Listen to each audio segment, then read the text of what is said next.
Hello everybody, thanks for checking out today's video. For those of you who don't know, my name is Jordan Lulloff. This is my plant Frank. This is a tenor saxophone and I play in noise. And those are all the things we're going to talk about today on this video. Me, Frank, the tenor saxophone, and noise. So to start a little bit about myself, I recently grew a mustache. Quarantine is obviously going really great for me. I started playing saxophone in 3rd grade. For the longest time growing up, I wanted to play the trombone, but then when I was in 2nd grade, I decided that the saxophone was really my true calling, and I started begging my parents to get me a saxophone. Both my parents are professional saxophonists, so they looked at me and they said, "Are you sure you want to do that?" And I said, "Yep, that's what I want to do." And so Christmas rolls around for my 3rd grade year. I think I was 9. Got my first little alto saxophone, played my first performance that night, which was Hot Cross Buns. Probably didn't go very well, I don't really remember. And then that's I kind of played from there. I didn't really get serious about the saxophone until about 8th grade, which is when I started studying with Jonathan Nickel, who's the professor of saxophone at University of Oklahoma now. And he really kicked my butt. Up until then, I'd been studying with my mom, and she's a great saxophonist, but she's also my mother and tells me to do my chores and do my homework. And so if she's kind of getting on me to do all those things, it's kind of a lot for her to also get on me about practicing and making sure I do my long tones and stuff like that. So I switched to Jonathan in 8th grade, and he was able to really get on me about those things. I pursued an undergraduate degree in saxophone performance at Michigan State University, where I studied with my dad.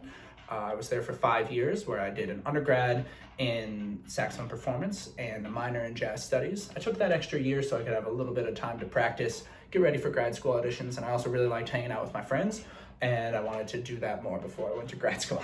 So anyways, that was my 5 years at Michigan State. Then I went to Northwestern University, where I studied with Professor Tenor Saxophone of the Saxophone Quartet. I did 2 years there, graduated in 2018, and ever since then, I've been living in Evanston and playing with noise. So how I started playing the tenor saxophone. I was an alto player, alto and soprano, all through high school. And then when I got to college, there was a group of sophomores of Connor Mikula, Jane Sylvester, and Caitlin Riddle, who already had a preformed quartet and had just lost a member. And they asked me if I wanted to join, and I was, young and really excited about playing with the older kids. So I was like, yeah, of course, I'll do whatever. And they were like, great, you get to play tenor saxophone. And I didn't realize at the time that that was a voice that people didn't like playing. And I would say I have a love-hate relationship with the tenor saxophone. It's probably secretly love, but I like to outwardly pretend like I hate it. And that's what kind of kicked the whole thing off. I've been playing tenor saxophone in quartets for the past 9 years. 9 years since then. So that's a little bit about how I started playing this instrument. Let's talk about my setup a little bit. I'm playing on a custom EX Yamaha tenor saxophone, normal plating. I like to add mass to my saxophone. Who really knows if it helps anything? I personally think it does. Plenty of people don't. To each their own. I've got a heavy mass silver-plated thumb rest down here. On the back, I've got a silver-plated bell weight from Meridian Winds, and up top, I've got a silver-plated filled with wood neck screw by Jeff Peterson out at Yamaha in California. What else unique do I have? Oh, I have a nice mute in my bell, which I made. I'll show you a little bit about this. This I use to make sure that my low B flat and my low B stay in tune and hypothetically come out on time. So basically, I got some fish tank PVC tubing, one big piece, and then I got a smaller piece, and the smaller piece goes inside like this, and it fits together like that, and I fit it to the size of my saxophone bell like this. I made this nice rainbow pipe cleaner to go inside of that for aesthetic purposes. Completely optional, but I figure if you're gonna have something in your saxophone, might as well look cute, right? So a little bit about necks. I have 2 necks actually that I like to rotate between. This is my primary neck. It's a gold-plated Yamaha custom V1 neck. I've been playing on this for about 2 years now. I find that this gives me a really warm blended sound that works really great for quartet settings. It allows me to really kind of bury my sound in the baritone saxophone and really make it almost as if I'm an extension of his sound. When Noise is playing concertos, I'm playing concertos or solo things, I use this silver-plated custom V1 neck from Yamaha. I find that this one still gives me a warm sound, but it cuts a little more than this gold-plated one in particular. So if there's ever a time that I feel that I need to be able to really project, whether it be on a big stage or in a piece that just calls for that, like I just played Nucleus by Alex Minchek, and I used this because I really wanted to project as loud as the drum set. So that's when I use this neck, but the majority of the time you'll find me playing on my gold-plated V1. What other cool things do I got? Mouthpieces. Perfect. I use two mouthpieces mainly. I would say 90% of the time you're gonna find me playing my Silmer S90 180 mouthpiece. For a really long time, I played on a Van Doren T20 mouthpiece. I really love this mouthpiece because it provides a lot of flexibility in your sound and a lot of ability to project. However, when I came to Northwestern, everyone in Noise was playing on S90 180s or some type of Silmer mouthpiece. I think Brandon plays on a Concept. And we just found that our blend was better if I used an S90 180. Well, I can't project quite as much on this mouthpiece as I can on this one. For chamber music playing, or even a lot of the solo playing I'm doing now, I use this mouthpiece because it gives me that warm sound that blends well with others, where this one is a little more of a solo setting for me. However, I will find that there's a lot of multiphonics that speak better on my T20. So if ever I'm playing a piece that's predominantly multiphonics, I'll sometimes switch over to this to make sure that they speak well. Little bit about ligatures. I wish I could tell you that I'm a person that's tried a bunch of tenor saxophone ligatures, but that's not true. My sophomore year of college, I picked up this gold-plated Ishimori ligature because someone told me it was the best option for tenor, and I've been playing on it ever since. So one of the things I'm looking forward to this summer is I'm going to take some time to really dig into my ligature setup and make sure as much care goes into selecting this as every other aspect of my tenor saxophone. Now reeds. I mean, honestly, I could probably make an entire other video just on tenor saxophone reeds, talking about the pros and cons, because I'm a little bit of a mess when it comes to that. But I'll try and keep it pretty short. The majority of the time, you'll find me playing Van Doren V21 3.5 tenor saxophone reeds.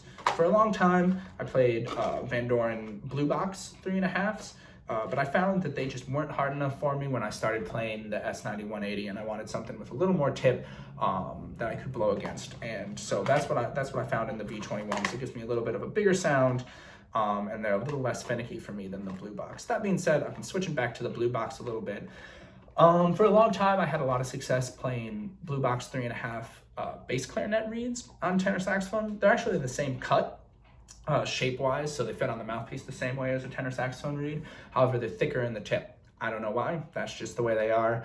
So I played those for a while as well. If I'm playing a concerto or in a really big space where I need to project, I'm gonna be playing a V12. It's harder than either of these two reeds, 3.5. And I found that it just gives me that core that I like to really blow against. But if I'm playing like in a soft chamber music setting, which Noise tends to play a lot of soft pieces, this pretty much just sounds like a windmill in my sound because there's just so much air. During this recent quarantine, in addition to growing this mustache, I've started messing around with playing jazz reeds on classical setups. Noise plays a lot of pieces that are exclusively multiphonics, and I find that the jazz reed responds more of the overtones in the sound, so it makes the multiphonics like speak easier and come out more clearly with more partials highlighted in the sound. So I don't know if that's something I'm gonna keep doing after this quarantine, so I might look back at this video in like 8 weeks and be like, wow, that was dumb. But it's what I'm experimenting with now and what I've been having some success with. So a little bit about playing the actual tenor saxophone. I always like to stress the importance, if you're a saxophonist and your primary saxophone is alto, it's really easy to get into the habit of only warming up on alto saxophone. And then if you're playing a secondary saxophone in quartet, it's really easy to forget that you need to warm up on that as well. For me, I knew in undergrad I would be pretty happy with my alto saxophone sound, but I was always just like, man, why do I sound like Bud on tenor saxophone? And eventually I realized it was because I was never warming up on tenor saxophone. I was only warming up on alto. So all of the skills that I was developing there, they like kind of transferred to tenor, but not as great as you would like. So I think it's important to remember that if you're playing a secondary instrument in quartet, to warm up on that secondary instrument, particularly on days that you have a long rehearsal ahead. So a little bit about my warm-up routine. In an ideal world, I like to warm up for an hour a day. I split that hour warm up into 15 minutes. First 15 minutes is long tones. When I'm doing my long tones, I'm going to be doing them with a metronome and with a drone. I use a metronome at quarter note equals 60 because that's the tempo for me, where in 16 counts, I can expel all of the air in my lungs. So I like to make sure that every long tone exercise I'm doing fully exercises the extent of my lung capacity. I always have that drone on, either at the root or the third or the fifth, to make sure that the long tones that I'm doing are also in tune, because that's important. After I finish my long tones, I like to move from focusing on developing these muscles to developing my finger muscles. So I move to my scales. Start with slow scales for the day, usually quarter note equals 60 with 16th notes, just going through my majors. My professor, Tenor Saxophone, once told me something that really changed my thinking on this, which was just because the technique is slow doesn't mean that your fingers don't have to move fast. And I think that's really important. One of the most important things to develop in my technique, I found, is making sure that I'm really thinking about quick and efficient movements, even when I'm playing slow. So just making sure, even though in those slow scales, I'm not getting lazy with my fingers and they're still really precise moving. Slowly increase the tempo of my scales. I'm not one to really burn scales. Usually in my warm-ups, I don't go much past like quarter note equals 144 with 16th notes. And I do my majors, my minors, and then scale patterns, thirds, fourths, chromatics, things like that. So at this point, I'm 30 minutes into my warm-up. And after that, I switch to overtones and voicing exercises. I like to pull exercises from both the Centa book and also the Top Tones book. And for me, overtones can be anything from overtone matching to overtone substitution, overtone scales, mouthpiece exercises, exercises just on the front F. Really, I could do a whole other video just about warming up your overtones, but the one thing I will say is that it's important to not work on voicing for more than 15 to 20 minutes, especially at first, because it's really easy to hurt yourself that way. So for me, I try and limit that and make sure that my time is as productive as possible on that. And then finally, for the last 15 minutes of my warm-up, I like to play etudes of any type. This could be Bach, this could be an etude you've learned before, this could be the etude you're working on for your lesson, but just something that requires you to read music and focus and utilize all the things that you've been warming up just for 15 minutes before you dive into the heavy-hitting stuff of the rep that you're working on. For me, when I warm up, I like to always do it in front of a mirror. Fortunately, in my apartment here, I don't own a mirror. Other than the one in my bathroom. So I've been warming up with my phone and my stand with the front-facing camera, making sure that my embouchure looks good and that my cheeks aren't puffing and the saxophone's going in straight, all those things that are easy to forget about. So that's a little bit about how I like to warm up. Unfortunately, I don't always have the chance to warm up for an hour a day because life gets busy and there's lots of music to learn. But it's important to me that no matter how long you have to practice, at least some time is devoted to warming up, because if you're diving straight into rep, I think that that's a really good way to not sound great and also hurt yourself. So really stressing the importance of warm up. A little bit about playing in noise. What do I like about playing in a saxophone quartet? Well, I obviously love playing the saxophone and I love solo playing, but I think the unique thing that quartet playing gives you is the opportunity to make music with your friends. I'll always value, and I'm currently really missing those opportunities I have where, like, say in like 3 beats, I know that I have this note with Hunter Bacchus, my alto colleague, and I get to look up at him and like maybe we wink at each other and then like we play the note together and go back, and it's like, I don't know, I think that's just like that's like an example of utilizing like the human connection in chamber music, and I think that's something that's really important to me. So I love playing with noise for that reason.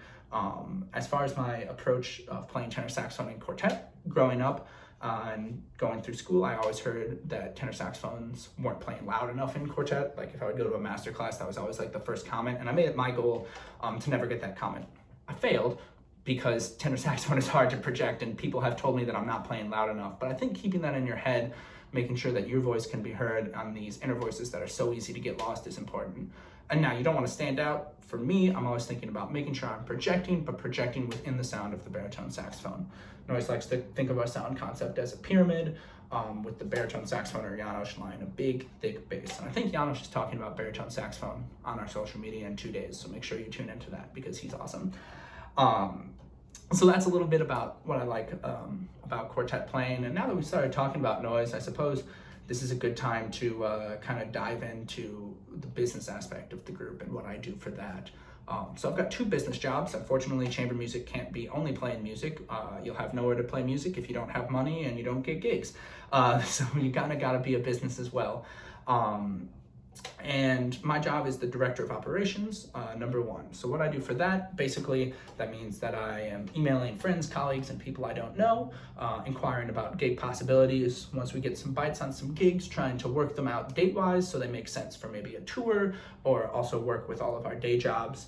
And then also, once we're on tour, I'm making sure that we have places to sleep, we have a way to get to the gig, and when we show up to the gig, that there's everything there needed to have a successful performance. That can be making sure that there's audio available if we're playing a piece with electronics, or a projector if we're playing a piece with video projection, or making sure that there's stands there. Honestly, candidly, between you and I, that's the part of my job that I'm worst at. I always forget to advance to make sure that there's stands there, and we're gonna get our own stands, so this will stop being a problem. But man, the number of places we show up to play that are just like, oh yeah, we don't have music stands, and I always forget. So that's what if we're having an intimate moment, that's what I'm worst at in all areas of noise. So those are the things that really encompass my job of director of operations. As far as booking the gigs are concerned, that's something that me and Brandon, our executive director, kind of share. And for us, it's just all about making sure that the performances that we have are rewarding, and we're getting to work with students, and they're in convenient places, and we're not like on the road for 10 weeks at a time or anything like that. And then my other job for Noise is I am our social media manager. We have Facebook, Instagram, and Twitter. Also, candidly, I'm not good at Twitter yet. I'm trying to figure it out. I don't really understand it. Like, is it supposed to be funny, or am I supposed to be serious? And how many times do I tweet a day? I don't really know. One of my quarantine goals is to figure out how to Twitter. But beyond that, specifically with Facebook and Instagram, that's another thing that could be a whole other video, because I love talking about social media. But the one tip I'll say for that is, or 2 tips really, the importance of, if you're a chamber group, growing the following of your page and making sure that your page stays active and shows people that you're actually doing things. For us, both of our pages started at 0 followers about 3 years ago. Now we're up to over 2,000 on Facebook and over 1,400, I think, 1,300 on Instagram. And for us, it's just making sure that we're inviting our friends, and when you meet people at gigs, you're friending them on Facebook, or they're friending you, and you're sending them invitations to like your page so they can keep up with what you're doing professionally. So I think that's important to gain a following. And then number 2, I think it's important to make sure that your content is always genuine and on brand. For us, the Noise brand is goofy and not serious, and that's how we've chosen to portray ourselves, while making sure that the content quality is still high. But you're never going to see a post from Noise that's like incredibly formal and doesn't have like anything in it that's a little lighthearted, or you might, but like majority of the time you won't. Usually it's going to be cute pictures of Hunter doing something dumb, or cute pictures of the 4 of us, anything like that, where the first thing is just like, the priority is reminding you that we exist, and then the secondary thing is the fact that this is the thing we're trying to promote that we think is cool and you think might be cool too. And making sure that in these promotions, it's always genuine, it's always heartfelt, and it's not like a slimy post, you know? We can all think of those promotional posts that we've seen that are slimy, and I think it's important to make sure that you're not doing that. So let's see, what else haven't I talked about? Frank. This is my plant, Frank. Unfortunately, his birthday just got canceled due to coronavirus. Well, his birthday's still happening, but his birthday party. He was gonna be 5 years old. I got him at the Rock at Michigan State University on Earth Day. And he came in a pot that was this big and this tall, and he was this tall. And the first day I had him, I took him to all of my classes in that pot, and just like set him on my desk next to me. I took him to Wind Symphony at Michigan State, and I set him on my stand. I remember we were playing a John Mackey piece, because I put my little earplugs in him and took a picture, and it was really cute. Anyways, things that Frank likes. He loves sunlight and he loves water. And honestly, I don't know if he has any dislikes other than when I forget to water him. But he's been with me for 5 years through 3 different apartments, and I've taken him home for Christmas, throw him a big birthday party every year, which this one's gonna get rescheduled to the summer. But for now, tune in on April 11th to watch the 12-hour Frank live stream and wish him a happy birthday, or a happy early birthday, I guess. So anyways, that's a little bit about me, the tenor saxophone, Frank and Noise. If you have any questions, I'm happy to answer them via the Noise private message thread, or just message me on Facebook as well. All four of us are really just here to answer questions and provide any bits of knowledge that we've learned from our experience doing all of this. So totally happy to help, and we really have the time to answer questions now. So feel free to send those our way. Thanks.